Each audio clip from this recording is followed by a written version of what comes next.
on, and they're on right now, and they are called Styles and Storms. How are you guys doing? Hello, what's up? How are you? It's good to be Doing here. good, man. You guys look amazing. What is the story like of the look, man? It's like fucking cool. Thank you. Yeah, thank you. We're here with our friend Eddie Electra, and and yeah, we all partnered for one last hurrah here. Yeah. I mean, this is kind of dressed down for them. So, oh, really? Yeah. but yeah. no, it looks good. How long did it take to get dressed today? With all the, or you just like automatically look like that? This is a 1 hour deal. About an For hour me, and a for half. me, it's hours. It's always hours. All right, so tell me, like, what is the story of you guys' band? Like, what does Styles and Storms mean, and what are your inspiration for creating this band? You So guys can go one on one. Yeah. the story begins in the '90s when Eddie was in a glam band in Arizona. Eddie, I'll let Mhm. you take on your story if you like. Yeah.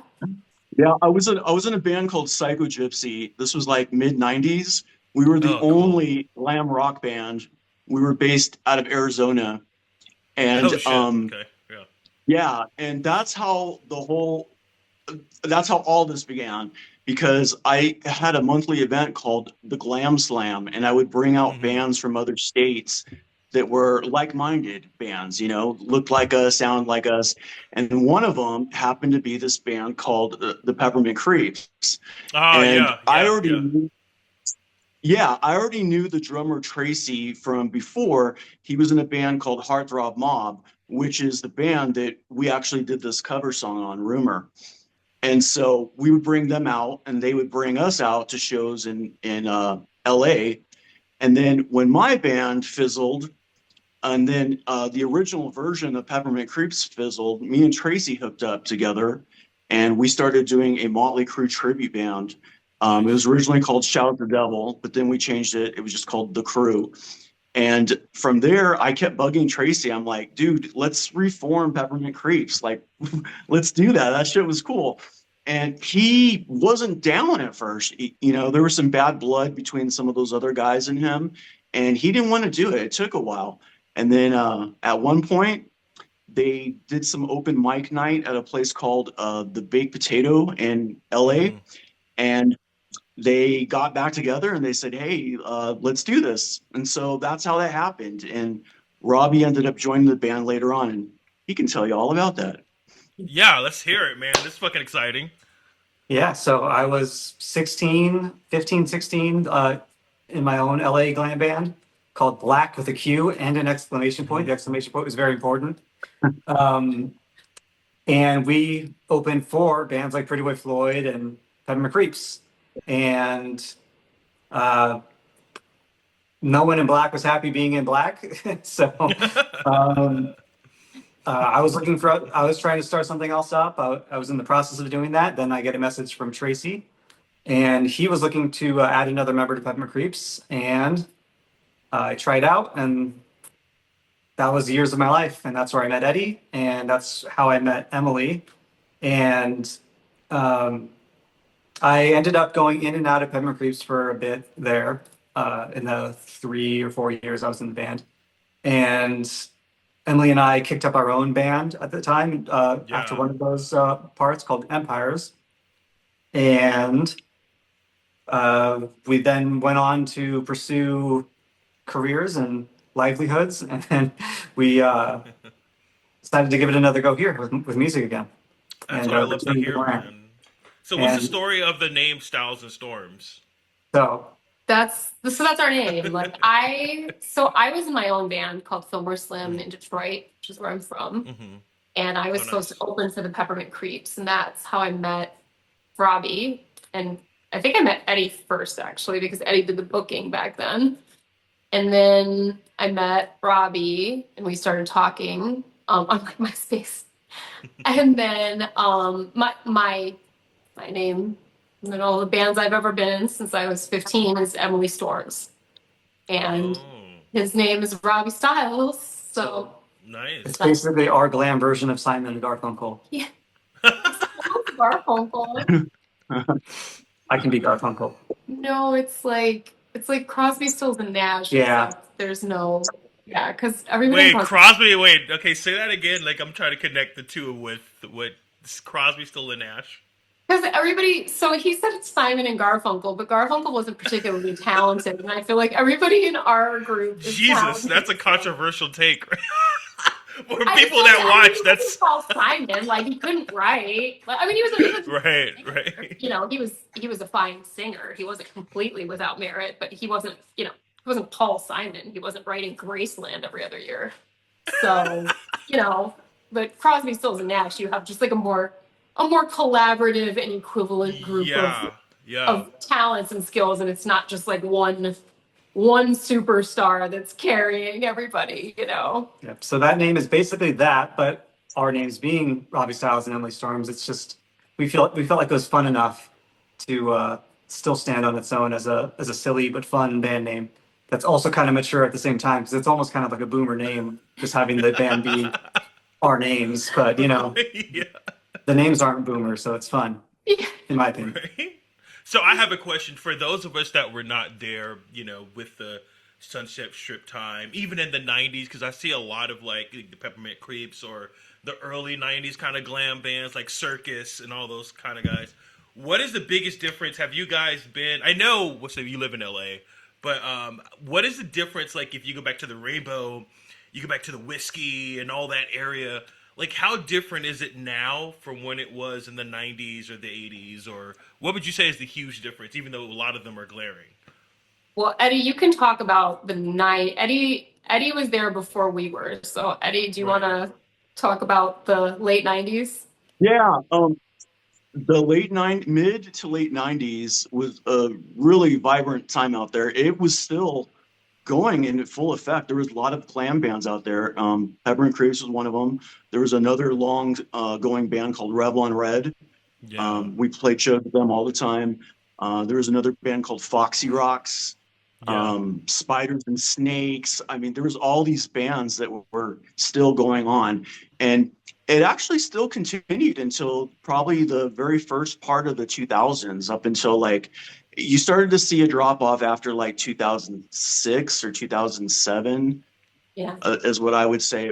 By 2008, it was getting the whole scene was just changing completely. Mm. Um, but we were in a unique situation to where not only were we carrying on the legacy of like the whole 80s movement, and those fans that like those type of bands, but it was the beginning of the whole MySpace type bands, the emo bands, the scene bands.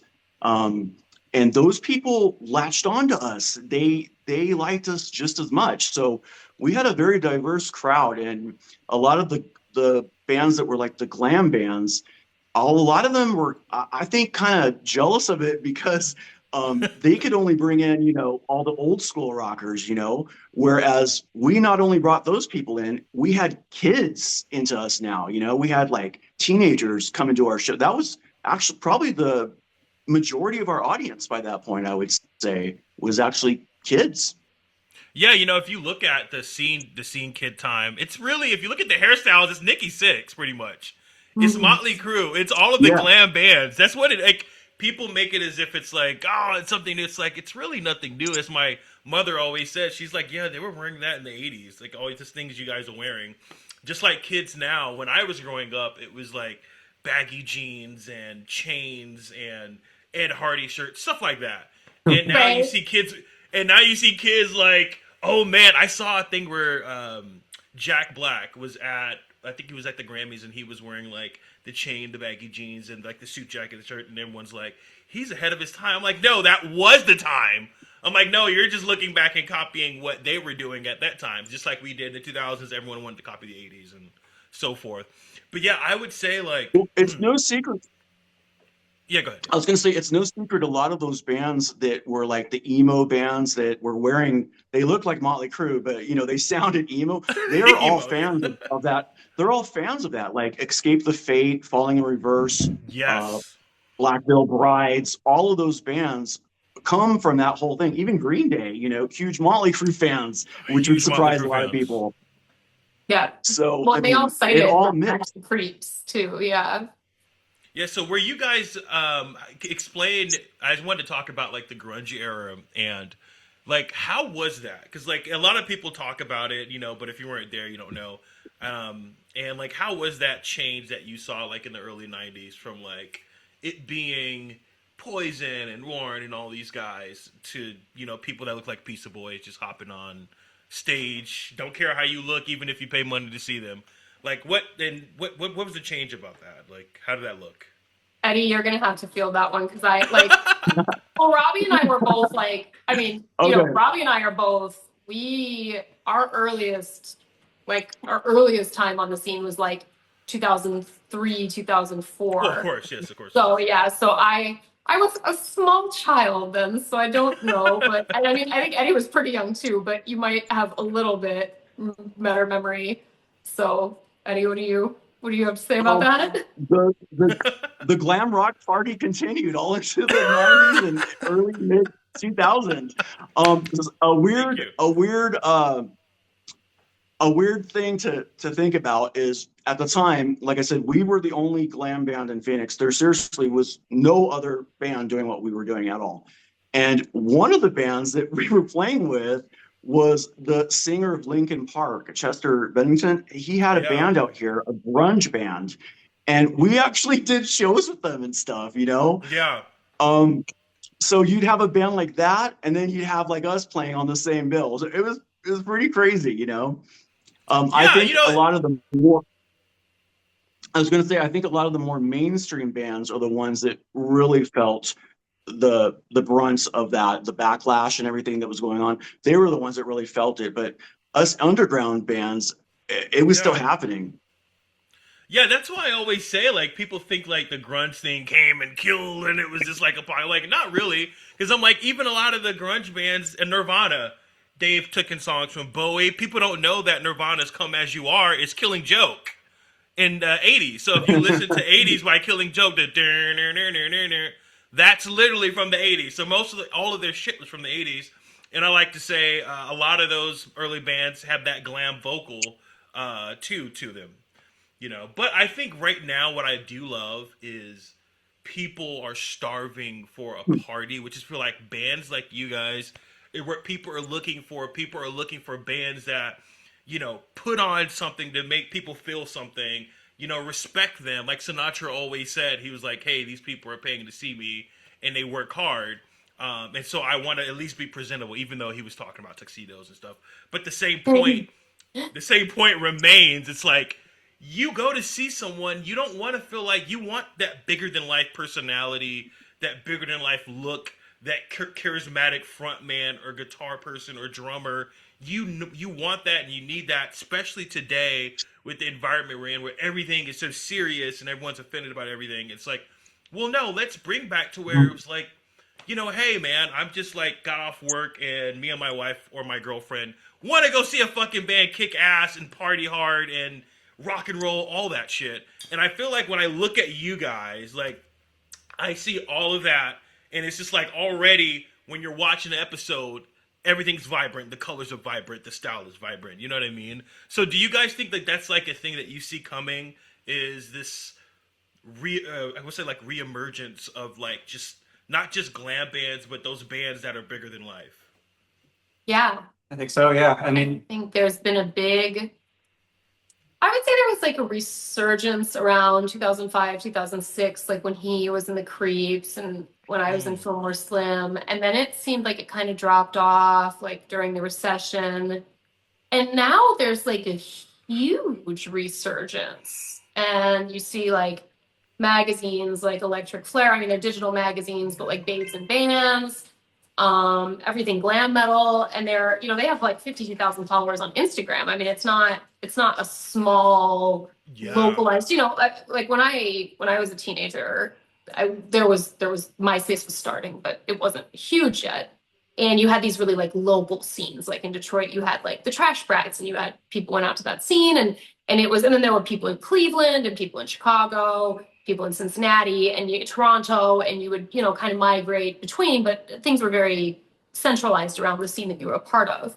But with the advent of large scale social media use, suddenly that expanded like infinitely, you know? And I mean, like I was not a popular kid in my high school, but then I got on Instagram and then, or I don't know, I mean, maybe I was popular, but like people knew who I was because of how strange I looked, but it wasn't like, you know, nobody voted for me for homecoming queen, right? And then like you get on Instagram and it's like the inverse. Like suddenly like I had 30,000 followers and it's just like, Whoa. wait a minute, Holy like these shit. are all the same Yeah. things that made me unpopular, you know? And so now you see that with the internet and you're really seeing in the last 3-4 years, especially like a resurgent interest in the glam scene, but it's younger kid. I mean, the bands are younger. It's not just like the same people back, you know, like on the scene. Like it's not like LA Guns for the 800th time. It's like, you know, it's like kids that are like 19, 20 that are starting up bands and they're really popular. Like there are some really popular ones on Instagram that have tens of thousands of followers and it's impressive. So I think it really is coming back and I think there is a market for it and there is a market for it among a whole new generation. Yeah, I see a lot of like in Poland, like Warsaw. A lot of overseas people Yeah. are into that heavy. So I feel like touring is probably even better over there than it is in America in a way. Yeah, we just got a European manager, actually. Oh AHM shit. Management is going to cover us. And she's based out of Sweden, but she does a lot around Europe. And that's why, because we, you know, I've been to Europe and I don't really know what goes on there in terms of bookings. So it's you need someone that understands that world because, you know, like I know the guys in the casualties and they tour Mhm. extensively in Eastern Europe because that's, you know, they just pack them in over there. And they do here too, but I think there it's just, you know, cities are closer together, it's easier to tour. And that's just where the scene is booming, it seems like. So, and especially for like glam too, like glam is huge in Sweden right now. Huge. It's like insane because I mean, well, aren't those? I keep forgetting the names. There's like a lot of early Swedish bands like in the early 2000s that Crash came out. Diet. Yeah, Crash Diet and all those guys. So it's like funny how things come overseas. Things always kind of come later anyway. Yeah. You know. So okay, I Yeah. got a question for you guys. What is the craziest rock and roll party story you can tell me that you've had happen to you? Eddie, And you and, and go. feel free to just go crazy. There is no censoring here. So just have fun. Say whatever you need to. I don't know. I don't know what I can tell you actually. um, let's see. Craziest story. Hmm. I'm thinking of some, but I know I shouldn't share them. Oh boy, uh, you can. You should. It's let's Sleaze say, TV. You can. let's just put it this way. Let's just put it this way. Those were some very, very wild times. I mean, it rivaled probably what was going on in the 80s, maybe even more extreme to some degree, you know. Jesus Um, Christ. there was a lot of shenanigans. Okay, some of the best times I had that were crazy was there's this actor who sadly passed away named Alexis Arquette, who is Oh, the My friend Garen Gash used to party with her a lot. yeah, Yeah. she used to always host our Club shows, makeup. you know. Yeah, at the she used to host our shows though at the Key Club, and Mm. every time we got together, it was she was wild, and I had so much fun with her. I miss her so much. I still have. She gave me a Superman necklace, and I should have wore it probably. I still have that, and every time I see it, I think about her, and yeah, she's my wildest. It's Alexis Arquette for sure. Okay, saying Alexa Arcade, I can imagine everything right now. The Key Club is insane, dude. I don't think it's like it's not even the Key Club. It's Keys now, apparently, which is Yes. Yeah. weird. Oh, Yeah, so it's like what? Like I don't understand. Like why did they add I don't know, like a normie kind of vibe at the Strip? I don't understand that. That is No. so weird to me. Out of all the history that you have at that exact building, and then you choose, I don't know, whatever. Yeah, next. I mean, so I moved from Detroit out to LA and I was already dating Robbie. So we weren't like independently going crazy, but we were around Tracy was a party like all the time. And one time he invited us. Yeah, no, because you knew it was going already. Like, so one time he invited us to an after party. And Oh like boy. now keep in mind, like again, like I came from Detroit. I wasn't super into like EDM and raves, but that was booming in Detroit around 2000s. And so like Mm-hmm. at like 15, I would go to these warehouse parties with my friends, and it was fucking crazy. Like there would be like some guys like up on a power pole with like a jumper cable between their teeth and clipping onto the power lines to get the PA system set up for the music. People like these are like abandoned warehouses in Detroit. Like there's no fire code, there's no cops. The only security there are the drug dealers. Like that's the security. And they would like, I mean, I saw messed up stuff happen at those. So I had seen some crazy partying, like real crazy, unhinged, unsupervised, no police, no security. The only time the police would show up, the only time I saw the police show up to like an underground party in Detroit was when they Uh-huh. showed up there to take a payoff for not doing anything about it and then left, walked in their uniforms, walked out with an envelope and were out. So that's the Jesus scene that Christ. yeah, no, it was wild. And then so and like at 15, 16, like I was in clubs. Like I went down to live with my cousin for a little bit in Tampa. They didn't really care about IDs at some of the clubs there. So me and my girlfriend at 16 were like, go-go dancers, not the exotic kind, but like go-go dancing, on cubes at clubs 5 nights a week. And so I thought I had seen a lot when I came out to LA, especially from like the rave scene in Detroit, because that was really wild. And then I get out there and Tracy's like, yeah, we gotta go to this party. Come on, come to this after party with us. And I was like, okay, like how, because LA seemed very tame coming from Detroit. Like Yeah, Detroit, because like there was, Detroit, home of the MC5, home of Iggy Pop, all these punk rock guys. yeah, Like, yeah. yeah. And just like the city at that time, it's a completely different city now. But back then it was like a bunch of the high rises downtown were abandoned. People threw parties in them. Like there was no law at all there. Yeah. And then like for real.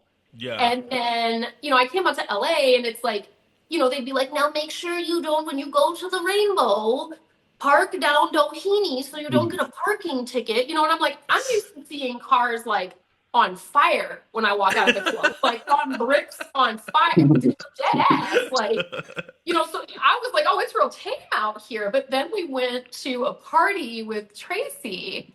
And within 5 minutes of walking in, I saw someone wheeling somebody else around in a bathtub that was on wheels and it was full of fake blood. And they were like, and I was like, oh, it's going to be this kind of party. Okay. Because I had been like I said, like I was partying. Hey, do you know where those parties are at, man? I want to go to some, man. That sounds fun. Some warehouse in Hollywood. Tracy was the one with the connect on that. I didn't, like I said, like by the time I was like 19, 20, I was like jaded because I had been from 15, I was in clubs. So I was just like, Yeah. But that one was wild. I was gonna send up our dear friend Edwin Borstein. Oh, Jesus. He was there's a band called Kettle Cadaver, Oh. and at the front of Kettle Cadaver was like the most hardcore man in any hardcore band ever. It was Facts. yeah. Retweet. You mentioned sharing videos back and forth. You want to just go ahead, but have a gander. Google Edwin Borstein. Yeah, or Kettle Cadaver. Just look up what he did on stage. And So spell the last name for me. Kettle Cadaver, kettle with a K, and then cadaver like a body. Yeah, he went hard. But hard. Like Tracy, a very hardworking guy, a very dedicated guy. So Emily spent some time at his house, and that was a time to hold and remember. Yeah, Eddie's been there too. Eddie, do you want to talk about the ranch, the Kettle Cadaver Ranch? Yeah, what I was going to tell you is actually, if you want to see what Kettle Cadaver was all about, you can actually do that while seeing what we were all about as well, because we are in a documentary that you can find on like Amazon Prime. It's on YouTube. It's pretty cheap to rent or buy. I think it's like $9 to buy it or something. It's called Road Dogs, and it's Road Road Dogs. Dogs Okay. 2013, right? Or 2011? 2011? One of those. Yeah, Is it 2011. 2011? I think it's 2011. Yeah, it's Road Oh Dogs wow. 2011. And Yeah, I see. Yeah. What follows three of Hollywood's Alexis most Arquette visually is in that psychotic. actually too. Oh, nice. Yeah, Alexis Nice. Arquette is actually in that. There's some of those stories we're Dude. talking about, you might see it in there. Yeah. But that documentary is very controversial for a lot of reasons. If you watch it, you'll see. I mean, people from our previous band don't acknowledge it at all. They don't want people to see it. Because it's so And if fucking you crazy. watch it, yeah, if you watch it, Oh, you'll yes. know why. Short answer, yes. But yeah, it's pretty crazy. I mean, but yeah, I definitely recommend to watch that video. We're in it, Kettle Cadaver's in it, and then there's another band in it as well. Nice, man. Yeah. Those are some crazy ass fucking stories, man. Like, Yeah. wow. Edwin had a ranch out in Temecula that he had like backyard wrestling in, but it was like extreme backyard wrestling. So it was like barbed wire and stuff and like Oh, wrestling God. poles, and they would throw each other like through them. And like, you just gotta look it up. Like it's describing it. Oh no, I'm gonna add all these videos to everything you guys saying is gonna be added in between of the Yeah. Like Yeah. it felt like you were at a serial killer's house when you went Yes. over there. I mean, there was a very creepy vibe. I mean, the first time I went, I was kind of scared because it's in the middle of nowhere, right? And there's all these like crazy rooms, like what she was describing, and crazy like Fight Club type things going on there, with razor blades and barbed wire, just like what she said. He had trash cans with like dead coyotes in them and stuff. Like, Yep. I mean, And skulls walls of of all nails. types of animals. I mean, it was pretty crazy, but he was the nicest guy. Is the what? Yeah. And unless he had a problem with you, Oh, Fortunately boy. for me, he never had a problem with me. We got along great. I did the makeup for all his music videos because I was a makeup artist. Like that was one of the Yeah. things that I did. I did Robin's makeup in The Creeps, and the guy who filmed that movie, Shane Aquino, he also filmed all the videos for Kettle Cadaver. So through Shane, that's how we knew Edwin. And Shane was filming some videos for them, and he was like, "Hey, do you want to make some money? Like, come out to the ranch and do makeup for Edwin's videos." So I would go out there, and the first time, same thing. Like you were with me. I don't know where you were. I don't know why you weren't with me, but I went out there, and you're like driving out in the middle of the desert for like 2 hours. You leave LA, and it's just like driving like further and further into the desert, and you get to his house, and it's like there's like a trailer on the property, and there's a house, and then there's this like weird like road warrior shack that he built that has like torture devices and stuff on it. I swear. And I remember going there and walking up and just being like, this is how you're gonna fucking die. And it's your own stupid ass because you drove yourself out here. And It's like a Netflix documentary waiting to happen. Yeah, I was just like, well, this is it. This is it. They're gonna find me 20 years from now, and but I say that, but like Edwin was such a nice person. Like I remember doing like I say all this stuff like, oh, it was crazy, his house was crazy, and it was. And if you watch the documentary, you'll see. But it's weird to say this, but like he's actually one of the people that I felt the safest around because he was a tough fucking guy. Like I had no doubt that he could kick the shit out of just about anybody. And whenever I was there, like they would be drinking and partying, and he would just stop, and he never got like sloppy, and he would stop and he would just come up to me and he'd be like, "Are you okay? Is anybody messing with you? You let me know if anybody messes with you." And I always felt very like I didn't have a lot of people look out for me like that. So I remember feeling very like, oh, cool. Like, because I mean, nobody could protect you like Edwin. Like the dude literally walked around with a bat with nails in the end of it. Like just had like 4 of them hanging out, and like a real one, a sharp one. So I was just like, I mean, this guy, and he was like Edwin was like Norwegian, or I don't know if he was Swedish or Norwegian, but he was from Oh Scandinavia. boy. So he was like from like the school of like old school Scandinavian death metal. Like Yeah. Like what is yeah, that? It's like Lords of Chaos or something like that. It's yeah, like they the tell about guys who went Euronymous to, and yeah, yeah. like the guys who went to jail for burning churches, like Yeah. that group, you know? And the worst thing in the world a band could be is fake, as far as Yes. Edwin is concerned. It's absurd. So, so So if you're like if you, yeah, go yeah, ahead. yeah, a Cannibal Corpse, he loved them until he realized that they played up their interest in the occult and weren't real. So there's Speaking of, that leads Yeah, me to his my house. next question. I was gonna say really quick, his house, you can't even call it a house. It was a compound, basically. It was a compound in the middle of nowhere.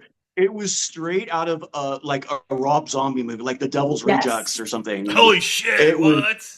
it Yeah. seriously was God, on that dude, level. Like it gnarly. was the real life version of that, Yeah.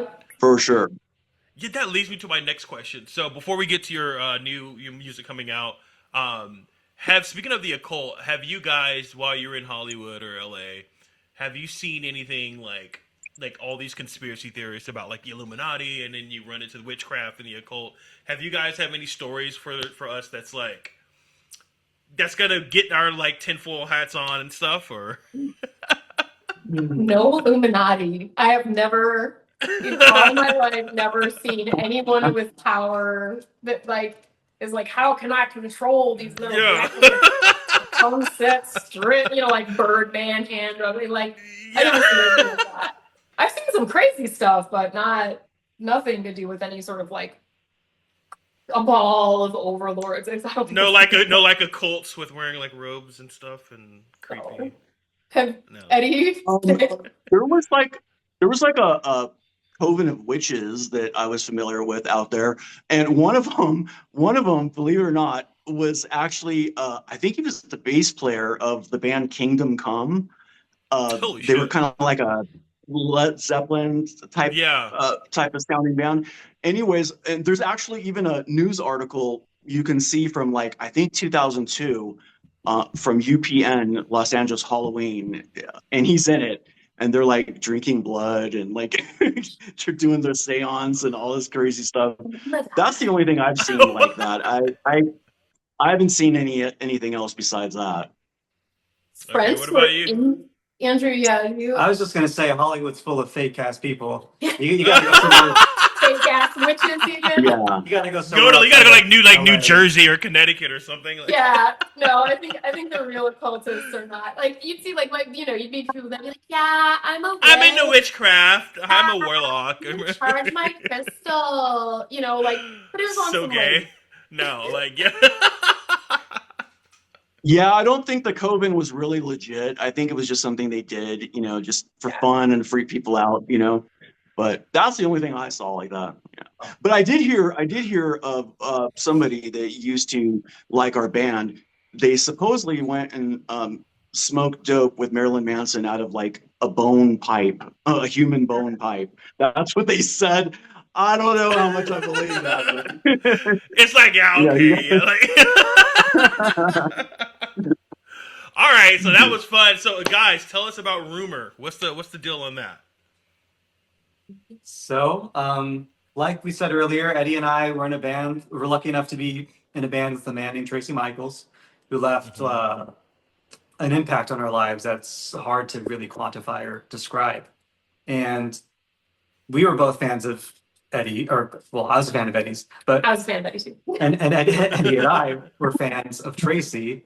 And Tracy also has this pedigree of being in one of my personal favorite glam bands ever. And we're talking about glam in the 90s during grunge. One of my favorite glam bands ever was happening in the like mid 90s, like fucking 1995 ass 90s. And they were called Heartthrob Mob. And that had Tracy on drums, and he was the most striking looking one in the group. And they wrote incredible songs. Some of my favorite glam songs ever. Because they had this fun punk rock, like it's almost psychobilly, grease fueled sound in what was dressed up as like a glam act. Kind of like And, the Cramps a little bit. Yeah. Yeah, A little bit, yeah. yeah. And Emily and I were going to just do this song at some point just for funsies for ourselves anyway. And we've been getting back in touch with my friend Eddie here, and we thought it was a perfect thing to kind of combine forces on because we haven't really worked on music publicly in a long time, any of us. Mhm. Yeah. Yeah. And that was one, I mean, Heartthrob Mom was my favorite band from that era too. And it was hard to pick one song, but I felt like Rumor was just, I mean, there were a lot of songs that I related to by them, but that one really, I don't know, that one I just felt like was the one. So, and it was just great to work on it with them, especially because, they had been in a band with Tracy, and that was Tracy's former band. So, it's kind of a full circle moment. Nice. Yeah, as I Okay. mentioned, that's how I met Tracy, was Heartthrob Mob. I wanted Heartthrob Mob to originally come out to do one of my Glam Slam events, right? And so I contacted Tracy because there's this guy that was a big fan of us in Phoenix. His name's Mark, but we called him Mark the number one fan. And he had come back from LA with these flyers and said, Eddie, you have to check out this band. There's like 4 Nikki Sixes in it, and they sound like doo-wop, Grease, 50s roller derby music that's glam somehow. And I heard them and I was just like, oh, this is amazing. And so I contacted Tracy. I'm like, dude, you guys got to come out here. I want you guys to play my Glam Slam. And unfortunately, he told me, oh, we just broke up.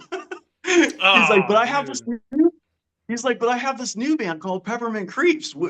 Have us instead. I was like, absolutely. And that was the first time I had them come out, and they actually had a fill-in bass player. I don't even know who the guy was, but they did the show, and we kept in touch, and that's how all this, rolled. That's how all this happened. Yeah, and not many people talk about or have heard Heartthrob Mob, which is just an absolute shame. So any attention that we can help bring to how good that band was, and they have 2 albums and they have release of demos as well, but their 2 albums are so good, and unfortunately they didn't have the kind of budget or money or recognition that they ever deserved, because they were all so talented and those songs are so like clearly so brilliant, and it comes through even through what is just what is a struggling like production quality. Just Yeah, they didn't have a big budget when they recorded it, so you didn't get the cleanest quality audio. And it's the 90s too, so the technology back then wasn't great anyways. So and the fact that those songs were that good and the performances on them were that good really says something about the quality of the work. So yeah, it was always just something we connected with that we wanted to do. And then and it's hard to find that music too. I mean, like, it's not on Spotify. Like, you can Right. you can find like bootleg uploads of the CD on YouTube. But Oh even man, though yes, like that. Yeah. Something Yeah.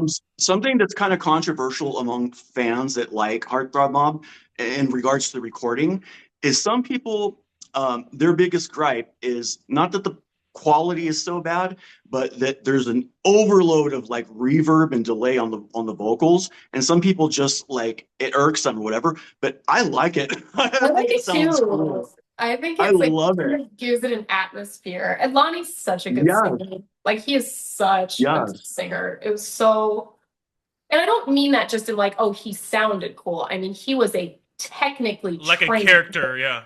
Yeah. Yeah, well, like I mean, because like some people, they can go like wow, or and that's all great and fine. But like, then there's I was in choir growing up. Like, I learned how to sing technically, like do scales, vocal, operatic stuff. And so when you can hear that in people who are trained to do it, it's a little Yeah. different than somebody who just screams. And I mean, not that there's anything against screaming, but just like Lonnie, you can hear the technical skill in his voice, in the way that he sustains notes and then switches and does scales. Like, it's like listening to a talented guitar player versus somebody who, Mhm.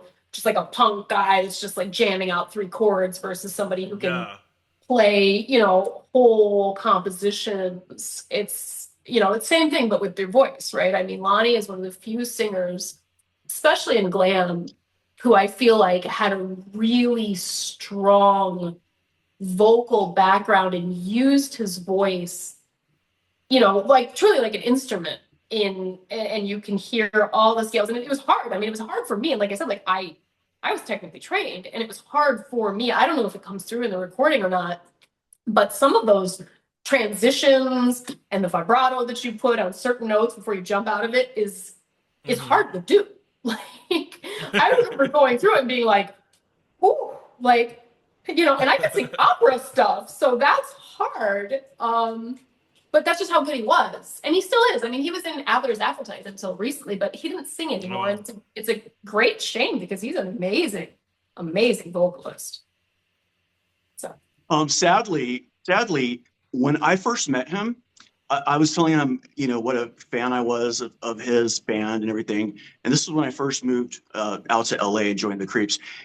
I don't know if he still feels this way, but he actually doubted his singing ability. Like he didn't think he was a good singer. Yeah. He said that he sucked. He said he sucked. And he said that that's the reason that they didn't go anywhere. And I was like, are you kidding me? I mean, so many people that love that band, they just love his voice. And I'm one of them. And I just thought that was so sad, I mean, because I think he's a great singer. I think he's a great singer. He was better than everybody else. And I don't care. Like, I'll die on this hill. I'll get the hate comments. He was better than every other singer of that era combined. I don't care. Like, I think so, yeah. Yep. All of them. Jeez, I gotta hear this. Too. Yeah. That's, like I said, I mean, he was in a league of his own. So you said he's from Throb Mob, you said? Heartthrob Mob. Yep. Heartthrob Mob. Heartthrob Mob, like heart, yeah. Yeah, let me look him up real quick. Like that's pretty interesting. You gotta look him up on YouTube. Best... Because YouTube is the only place you can get it. Get it, yeah. Yeah, and the qualities we're talking about are like the tone of his voice is soft yet powerful, which is a tricky thing to do. Yes. Scales of vibrato. It's really distinguishable and recognizable as him. Is that it? That's Rumor. That's his Rumor. Yep, there it is. Yep. Oh, I love it. Fuck yeah, dude. And so you guys are doing like your own version of pretty much our own version of Rumor. So that's okay. So that's the story of Rumor. Yes. Originally it was a band that you guys are all like kind of inspired from, and he sounds really good, dude. Like that, I can't wait to hear you guys' version. And where can we hear you guys' version at? Every streaming service. Streaming service, YouTube, Spotify. Yep, Spotify. Okay, so for everyone that's gonna watch, you can find it on every streaming platform, pretty much. And it's Rumor. Yeah. And our music video is about to come out in a few weeks. It's gonna premiere on the Glamatarium. And yes, Glamatarium, yeah. Yeah, so our music video for Rumor that we shot at a really cool place called Sparks Pinball. So we shot some of it in our community. And it's going to be premiering on the Glamatarium, and then eventually it'll be on our YouTube too. Okay, great. Yeah, because I see you guys' videos, and I'm like, this is bitching. Like, do you guys like have a whole like setup in your house, like where it's like you just film all your... We're sitting in it. We do now. Oh, you're sitting in it. Now. You do now. Yeah. Dude, the reason we do now is because of this video. We've had so much. I personally have had a lot of fun doing this. I mean, there was a lot of trial and error because we never took on such a big project like this on our own, before. And we've learned a lot, I think, throughout this whole thing. But I've had a great time doing it. I'm so proud of what we did. Can't wait for people to see this video. I mean, it just seems like it's forever to come out. But we gave another podcast or place website or whatever dibs on the video to debut it. So we're going to let them do that first before we start making the rounds with it. But we're just waiting for them to come out with it. It's Glamatarium and every really good friends. What is I love it, them, Emily? Yeah. Yep, Everything Glam Metal is the Everything channel, Glam Metal, yes, and then and the Glamatarium Glamatarium is the show that they do. It's like a Yeah. headband ball type deal. Yeah, It's really I cool. would say everyone reach out to them too. Watch the Libertarian because yeah, everything glam metal, dude, has been like I find so much shit up there that I have never seen that they post. So I fucking love that page. It's fucking amazing. Yeah. Before we go, I have one more question for you guys. If there's a band out there and they're just thinking like, man, like I really, even if they're young or old, whatever, and they're just like, man, I really want to start a band. I just don't know what to do. Where do I start? How do I do the writing process? What is my theme going to be? What do I feel? What would your advice be to them to just go ahead and go for it? Who first? I don't know. Eddie, you go first. I gotta think. I would personally say, just follow your heart, follow your dreams, and don't expect anything huge to come out of it. But if it does, hey, that's a bonus, you know. I mean, otherwise you're just setting yourself up to be let down, you know. Mm-hmm. Several of the projects I've been involved in had very close calls to being a lot bigger than we ultimately were. There were things that fell through the cracks, and for years I was really down about it and kicked myself over it. You know, opportunities that we messed up, and we know we messed these things up. So I would say just march on, and you know, don't expect to be huge rock stars, but if it happens, that's great. Happens, yeah. I would say, I think that I remember seeing Henry Rollins speak when I was about 15. And he said, you know, you just have to start doing things. Like, they don't have to be good. And they're not going to be good. It's the first time you do something, it's going to be shitty. But that's not the point. The point is that you did it. And he said, like, he's like, I wrote a book. He's like, my first one was crap. But I did it. And I learned a lot doing it. And then I wrote another one. And it just got better along the process. So I think that today, especially like AI now, which has like completely changed the game. Like, there is this unrealistic standard of perfection of product and outcome instead of a focus on process.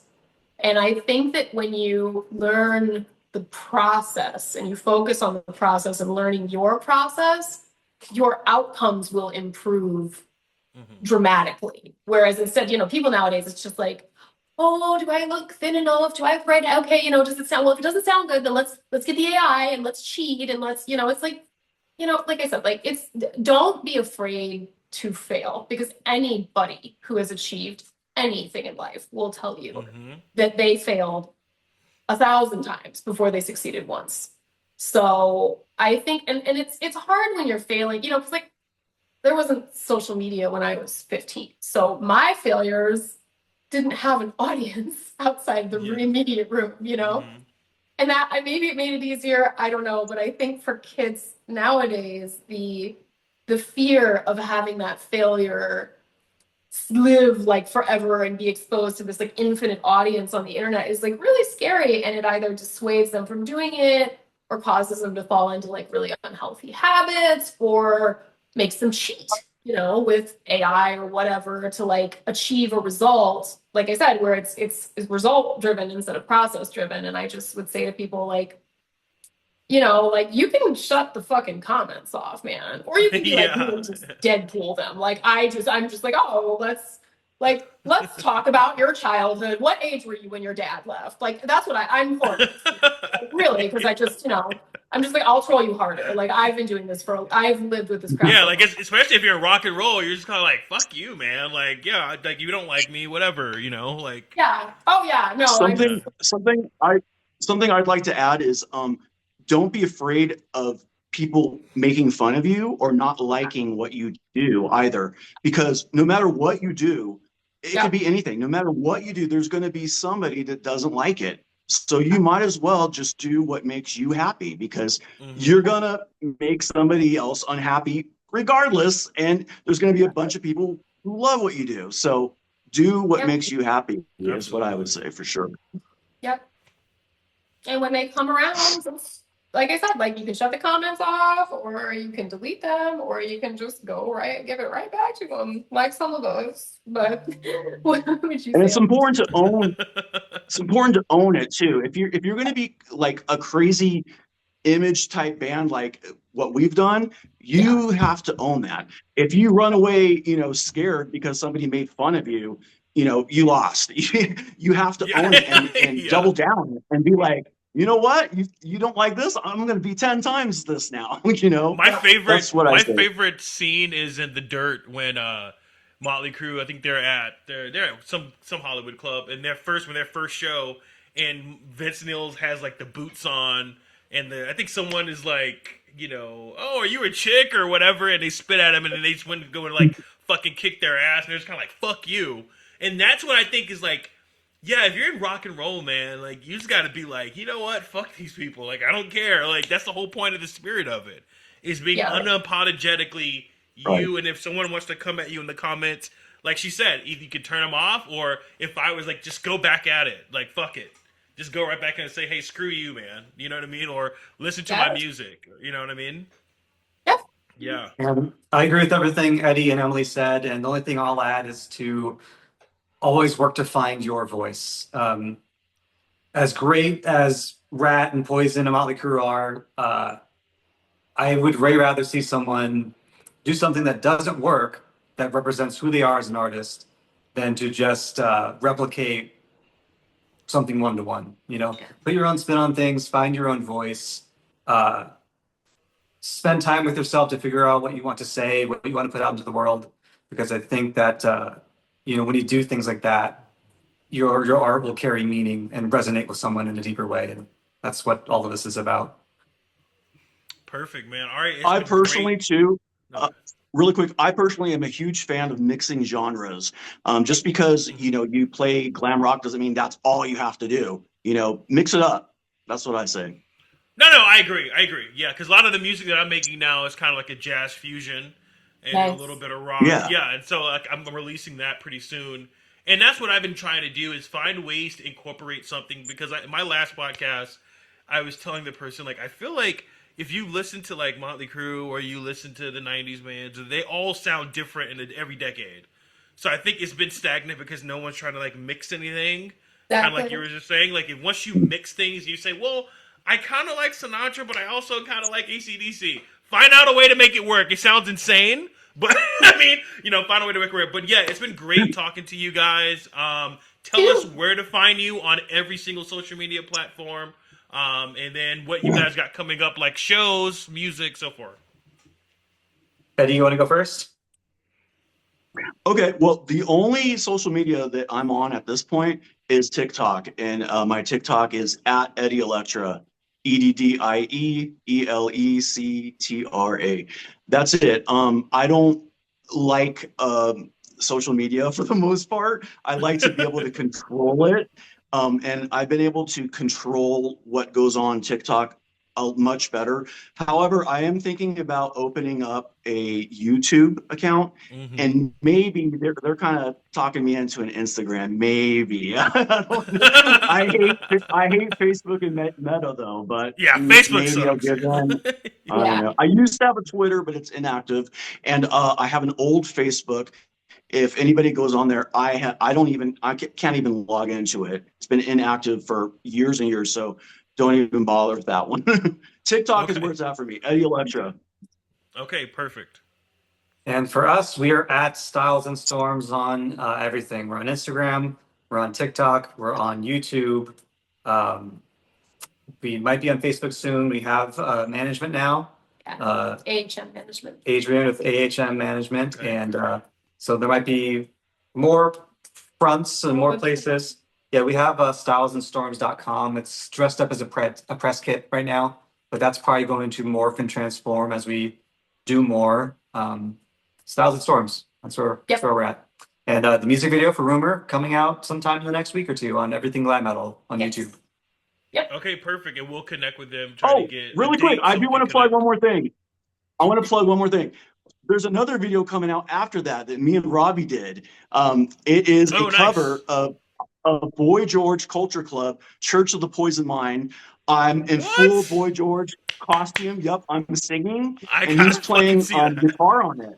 So that is coming out after Rumor. So look out for that as well. Absolutely, man. I can't wait to see that. Do you guys got any live shows you're doing too soon, or?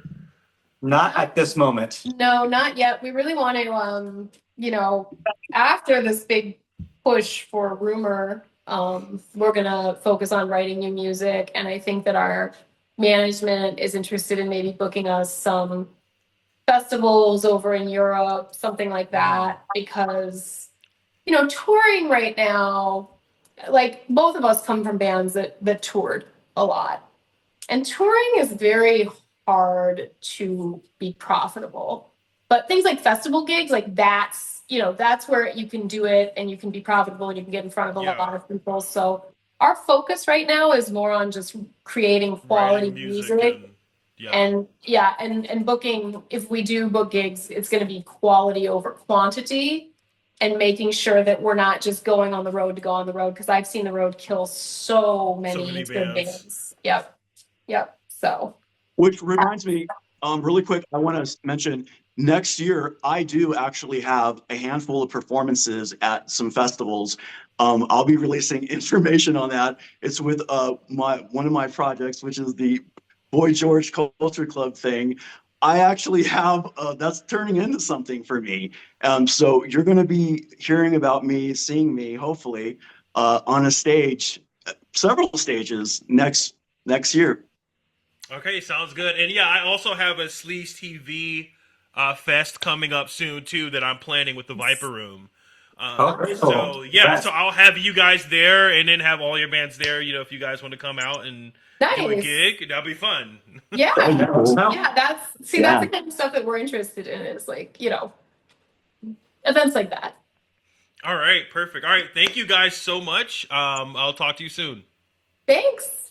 Take care.